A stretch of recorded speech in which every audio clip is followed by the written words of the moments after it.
Hello and welcome back to what is a virtual edition of the Social Jar podcast. So new surroundings, but the same old faces. It is me, your host, Dan Wiseman, and I am joined as ever by Mr. Andreas Georgiou to take yet another dive, the 16th dive into the wild and wacky world of social media. But before we get into all that, I think to explain why we're not in person as we normally are, I think it's probably best I hand it over to you, my friend, because you finally delivered on a long time promise, haven't you? Yeah, you could say that, Dan. You could say that finally the Social Job podcast has tried to get a set, and that's what we're currently doing. We're trying to get a set. Well, we're doing more than trying. We are actually in the position of building the set. We've been ordering things the last few weeks, so we're waiting for those to be delivered. And of course, our trusty videographer and cameraman Josh, he's away for work, so we're waiting for him to get back so we can build the set. But as soon as the set has been built, this will be, our official move into the new set that's been promised for a very, very long time now. But have no fear, it's closer than it is far away. So the Social Jar set is coming in the next few episodes. And we just want to say, of course, as always, a big thank you to everybody for their support with the Social Job podcast. Me and Dan really appreciate it, and we wouldn't be in this position now, building this new set, working on some great new material if it wasn't for you. And as well, of course, and I know Dan's going to say this in a minute anyway, thank you to the Patreon followers as well. Yeah, that's absolutely right. This is the first episode to be decided by the loyal listeners of the Social Job podcast. We put out a vote on our official free Patreon account. I think it's important to mention to the loyal listeners to allow you guys to decide what you wanted the topic of today's episode to be. If you'd like to be involved in any future votes or polls which will decide the topic of future episodes down the line, head over. It's going to be in the description of this video if you're watching on YouTube, or if not, head over to any of the uniform social media pages and you'll find a link to our new Patreon account. So yes, the loyal listeners decided that this week's episode would be the rise and fall of the podcast industry.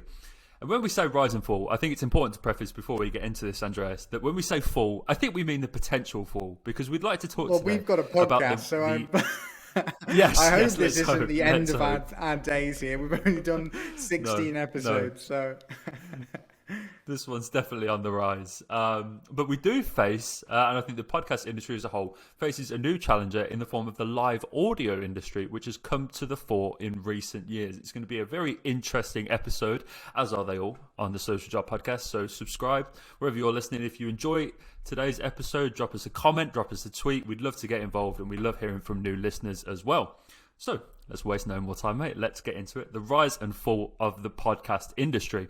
We actually decided to talk about this episode based on recent reports from The Verge and Jane Wong on Twitter that they may be adding on Twitter a built-in podcasts tab. Now, it's unclear at the moment if this would incorporate the very popular Twitter Spaces, which were launched in November 2020 and have really taken off since then. But surely you'd imagine, mate, given the success of Spaces, if they did launch this built-in podcast tab, it would incorporate them somehow. Yeah, I mean, it's fascinating, isn't it, Dan? And when we were talking about, what should we speak about next on the show when we were coming up for the topics for our Patreon followers, we felt that with everything happening in the world of podcasting, I mean, everyone's got a podcast now, including us. I mean, who let us on the airwaves? You know what I mean? But everyone's got a podcast.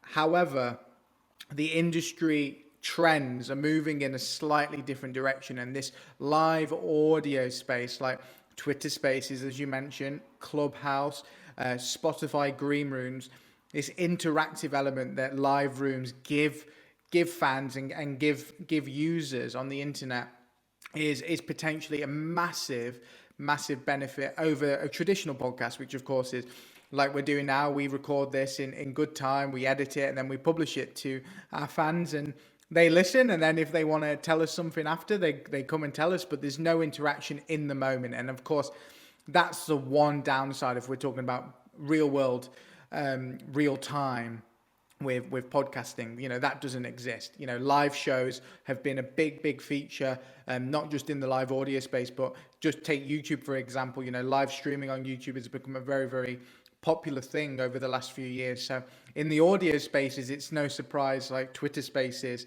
is incredibly popular. But will the podcast tab potentially incorporate audio, Twitter audio spaces, Twitter Spaces? I'm going to predict no, because I think the podcasting industry, well, okay, let me reframe that. They might both be in the same tab, but they're both going to be separate things, because there is so much difference, and how you prepare for a show, how we prepare for a podcast versus how we would prepare for a live show is just completely different. So if you were to say, oh yeah, it's not as simple as, you do a live Twitter space and then afterwards you download it and it becomes a podcast. There are so many added elements to it that it doesn't, in my opinion, doesn't quite work like that. So will they cooperate? Potentially. Are they the same thing, or will they operate in the same manner? Definitely not. Yeah, we've actually had a little dabble with Twitter Spaces ourselves. Long time listeners of the Social Jar podcast will remember the Social Jar Extra, where we delved into the world of Twitter Spaces. And I think there are pros and cons to both sides. Obviously, you're right, the interaction is the main pull of this live audio industry, where you can get involved and you can speak to the hosts of a room one-to-one in the moment. And now, as I said, the cons of that is that sometimes you like, we're both listeners to podcasts ourselves, you like the schedule of a podcast. You know that at this time, on this day, you're going to get a new episode. Whereas, I think we've both had it before, where you're out and about or you're busy and you see there's a Twitter space that you really want to join. You're like, oh, I'm gonna miss it, and it's not the same. Or you stick the AirPods in, perhaps. yes, yeah. There's always that option, and yeah, it's obviously the main pull of these, as I said, of these live spaces is the interaction. So you can, obviously listen to them afterwards if they're downloaded and made available as a sort of traditional podcast. But it's not quite the same, isn't it? Listening to other people get involved when you know full well that could have been you. So I think when we talk about the live audio industry, mate, we're obviously talking about Twitter Spaces mainly. Obviously, there have been and there are going to be new and old competitors in that industry. But Twitter Spaces, as I said, since they launched in November 2020, have really taken a hold. But it wasn't always the case. There have been episodes on the Social Jar. It was a lot when we were talking about, must have been over a year ago. A lot of the talk was about Clubhouse. Yes. Which sort of had a meteoric rise to the very top of the live audio industry. It was we've never really seen anything like it, I don't think. In February 2021 alone, Clubhouse was downloaded almost 10 million times in that month. What makes this all the more impressive is that this was a time when the domain was still only invite only and accessible purely to iOS users. So to have that kind of download rate, when you've still got so many subjective features, which means people were paying like $100 just to get an invite onto this platform, is pretty incredible. But the only thing which I think eclipses that, mate, is even more amazing, is that by April 2021, just 2 months later, downloads plummeted to just 900,000. So it went from 10 million to 900,000 downloads per month in the space of just 2 months. Maybe it's incredible to see. There's a rise and fall of Clubhouse episode potentially. Yes. Potentially in the future for the Social Jar. But yeah, I mean, the drop off from Clubhouse, and ultimately, I've said this on the show so many times, Dan. The invite only, iOS only thing killed it off. They had a big opportunity during lockdown, which is when everybody flocked to Clubhouse. Like I myself at that point in time was an Android user.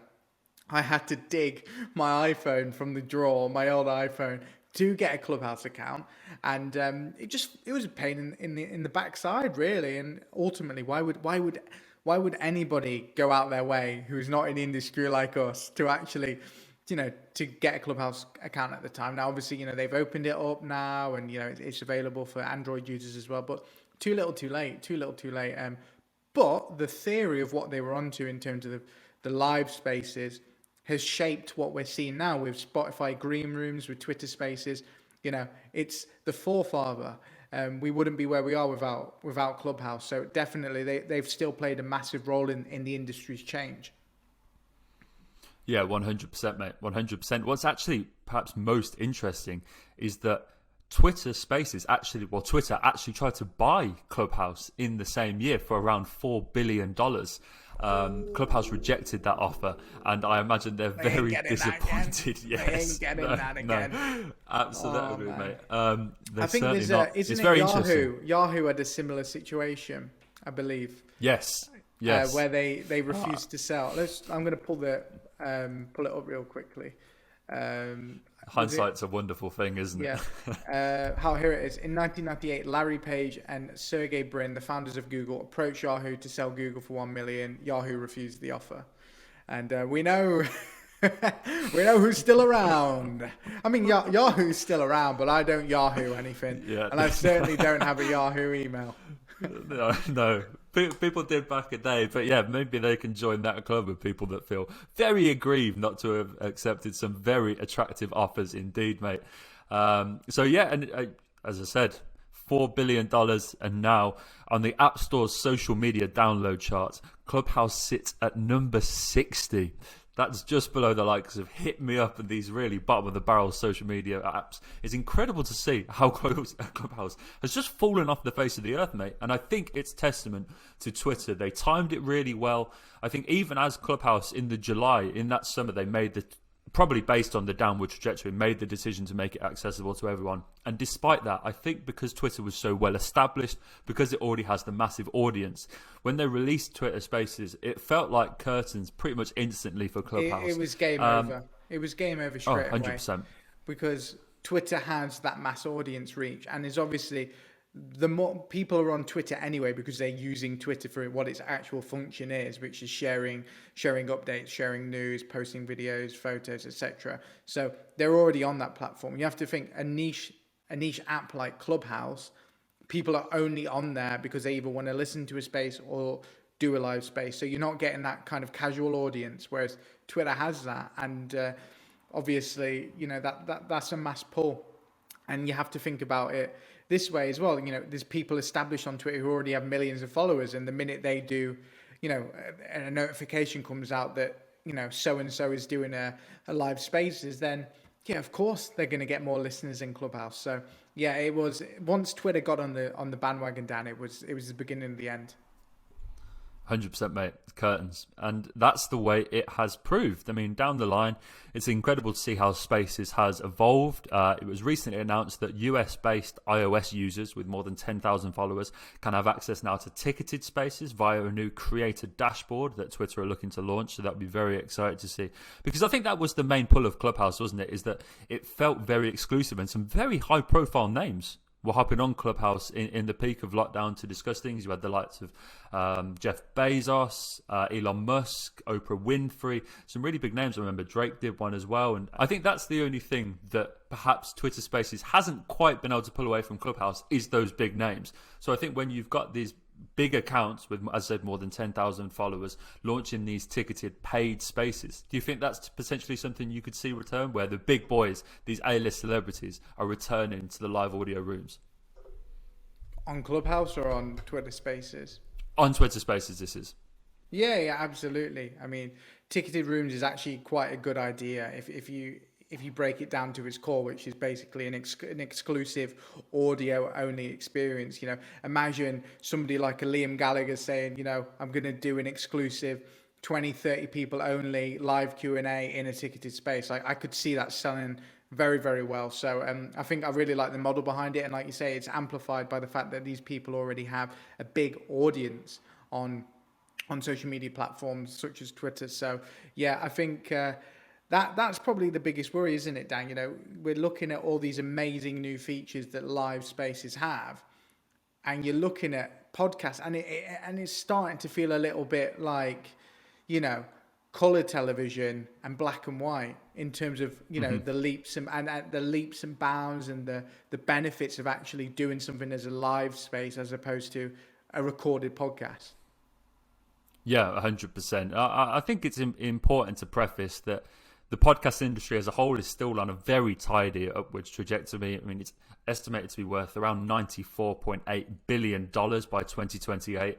Insider Intelligence predicts that 424.2 million podcast listeners will tune into episodes worldwide in 2022, which actually accounts for about 20% of all internet users, which is pretty remarkable. The number of monthly US podcast listeners will increase 6.1% year over year to 1.25 million this year. So there are a lot of numbers that suggest that for now, the podcast industry is safe. But what we're saying, mate, is that as these live spaces, these live audio rooms continue to grow, I think there might be a bit of a challenge further down the road. And I think that might be down to, as I said, that exclusivity, if that comes back, that interactiveness that it offers. And I think you're seeing a very important and very interesting trend in the likes of Spotify, especially, which is like a home of podcasts, really. Amazon Music as well have now announced their intentions to launch a live audio room. Theirs is actually quite different. This is quite cool, Matt. I'd like to get your thoughts on this. Theirs is a DJ theme. So you go on there, and rather than it being conversations, you can join a live audio room in which you get to sort of DJ continuously, one person after another, and you sort of build on. And instead of it being one big conversation, it's like one big DJ set that loads of people get to hop on and collaborate with, which I actually think is quite a cool idea. Yeah, I guess if you're into DJing, that sounds cool. Well, I'm not particularly, but I couldn't care less about that, but I really like how you sold that, and I will give you credit. I think it's if cool. I was a DJ cool. there, Dan, I'd be on that right now, because that was fantastic stuff. Me personally, couldn't give a shit, but that was just me. That's just me. The picture's there, mate. There's a salesman in me. Yeah, I see it. I think the point I'm trying to get at is I think it's very cool to see how people are manipulating and offering their own turn on the live audio rooms. And I think whilst you're seeing big players in the normal podcast, sort of these music sharing platforms, they're offering their own offers, their own takes on these live audio rooms. I think it's very interesting for the podcasts that they traditionally house to see that these platforms are now starting to recognize this turn in the tide potentially. Let me ask you though. Because it's 2022. It's March, if we're going to be more specific. And how much legs do podcasts have? Audio only. That's question one. And then secondly to that, how much legs do live audio only spaces have as well? Because we're in an age where we're talking about the metaverse, and we're talking about living in Internet 3.0, where you can see your friends on the opposite side of the world and literally go to a concert and go to the cafe from your own bedroom or toilet or wherever you're going to hang out. You know what I mean? And we're talking about the podcast industry booming, rightfully so. There's some fantastic podcasts out there. However, at the same time, when will audio only become archaic? Because that's how technology advances. At some point, someone went, I'm sick of watching television that looks like shit. And then obviously we had LCD screens, and then we had HD, and then we had 4K, and then we've got 8K. Like that's how anything happens. Like somebody says, I hate this, let's change it. And how many legs does audio spaces have? Because sooner or later it's basically a phone call, if we're being honest. It's a phone call with multiple people in there. You might be able to record it, make it into a podcast. But, if we're actually being honest with ourselves, and that's why obviously we put such a big emphasis on the video side with the social jar, because we the numbers don't lie either. We have more people engaging with the podcast from the video side as well. But people want to see things. They want to experience, the facial expressions, how me and Dan are interacting with each other on the show. And that's my only issue with audio spaces, is it's limited. Whether it's a podcast, an audio only podcast, or an audio room, either way, that's all you've got. You've got one thing, you've got sound. And I think as Internet 3.0 develops, Dan, I do think that we are going to hit that fall of the audio experience, and both audio only podcasts and audio rooms, I think, they are in the next 5 to 10 years going to definitely see a downward trend, and we're going to be hosting this in the metaverse in a few years, my friend, because that's the way the internet's going. 100%, mate. 100%. I think it's a very good point. I actually think when you pitch it like that, even with the technology we have currently, I think it's pretty remarkable that podcasts have managed to establish the success that they have, considering, as you said, it's not option that these one-dimensional entertainment forms have this much success. For just an audio-only process to achieve such an industry domination and continue to be projected upwards at that level till 2028 is quite remarkable, really. But I think you're absolutely right. Interactiveness and the metaverse, and which is actually a topic which we'd love to get into in the future, isn't it? Explaining exactly what you can expect, and perhaps it sort of ties into that for when we're into the metaverse. I think it's going to be very interesting to see exactly how long that takes. As I said, I think that it sort of backs up what we were saying earlier, in that podcasts are safe for the moment, when it's not really sure exactly how long this process is going to take. And, even in a best possible scenario, a fully functioning, all singing, all dancing metaverse looks like it could be up to 9 or 10 years away, the best part of a decade. Yeah. So those projections up until 2028, I think you've got a good chance of still coming to fruition.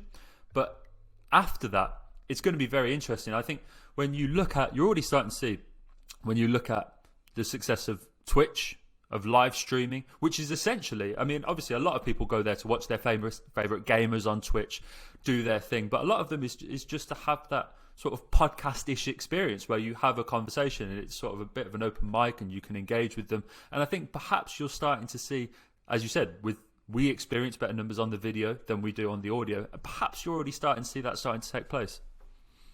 Well, I'll argue one point quickly. The reason that podcasts and audio spaces do actually have an advantage over video is you can take them wherever you go, because you just put these in, you walk and you do your own thing. Walking around the street holding your phone up, trying to watch me and Dan do the social jar. As much as we'd love that, we wouldn't recommend it because it's very dangerous. So obviously audio only has its benefits. However, exactly what you're saying there. I've got a statistic that I really was hoping to use, and you segued me perfectly into that. But as of 2022, Twitch has 140 million monthly active users, and in 2015, that was only 55 million active users. So we're looking at a massive jump there of people who enjoy just watching other people game, enjoy watching other people do not very much, to be honest. But that video experience, we can't downplay it. Being there and being able to see people, that connection, that's something, unfortunately, with audio, you don't quite get that full immersive experience. And definitely, you won't get that. That's something that the metaverse is going to have over everything. We're all going to be in the same room together, albeit virtually. Yeah, absolutely. So catch the social jar on the metaverse, in the metaverse, coming to a screen near you. Hopefully, 9 or 10 years down the line. Coming to a VR headset near you, Dan. Come on. Yes, indeed. Indeed, when we're all strapped into that, it's going to be one hell of an experience. So guys, I think this is very interesting. Obviously, all of the listeners to this episode all engage with podcasts, since you're here watching one in its very format. So I think it'd be very interesting to get your guys' thoughts on this. What you think is happening right now? Are you interested in live spaces? Do any of you still have Clubhouse? That's a very interesting point. I'd love to see if any of our users are still on that platform, since it was the place to be just 12 months ago. But for the podcast industry as a whole, it seems like we're going to see some very big changes. And as always, we'd love to get your thoughts on that here on the Social Jar podcast. There's going to be more fun episodes coming out in the weeks to come. And the best place for all of that content is our free Patreon account. As I said at the top of the episode, if you're watching along on YouTube, it's going to be down in the description. The link will take you straight to our profile. But if not, hit up any of the Uniform brand social media accounts and you'll find their way in an instant. It's going to be great. We're going to have exclusive content coming on there soon. You're going to be able to vote, as I said, for future episodes as well. So it's definitely the place to be for all of you Social Jar podcast fans. This has been episode 16. It's a little bit... I'll cut you off quickly. I'll cut you off, Dan. No, but just to add to that, the Patreon, we're a bit slow with the exclusive content because we are working very hard on getting this new set built. But trust me, once that set is built, the followers of the Patreon account are going to be bombarded in a pleasant way with exclusive behind the scenes content, exclusive chats. For example, this week, we had 3 topics for everybody to vote on for the main podcast, but perhaps in the future, if it's a close tie there, or won by maybe just a few votes, that we could actually do that second audio only version speaking of audio only, to our exclusively to our Patreon fans. So the sky is the limit in terms of the content that we are going to be bringing to you on the free Patreon account. So please, if you haven't followed it yet, it's so easy. You just go to the Social Jar podcast on Patreon, hit that follow button. It's going to send you to a pledge page. Of course, we'd be absolutely over the moon if you'd love to pledge and help support some independent creators here, but no obligation. As we said, it's absolutely free, so you can click off that and enjoy all of the content directly into your email boxes, because as soon as you follow, every time we do a post, you get notifications. Yep. So it means you will never, ever, ever, and I mean ever, miss a moment from the Social Job Podcast. Because why would you want to, mate? Why would you want to? It's been a pleasure to bring this episode to you guys. Episode 16 of the Social Job Podcast has been an absolute blast. We'll see you in 2 weeks for episode 17. Subscribe wherever you are listening so that you never miss a future episode. Thanks for listening, guys, and we'll see you next time.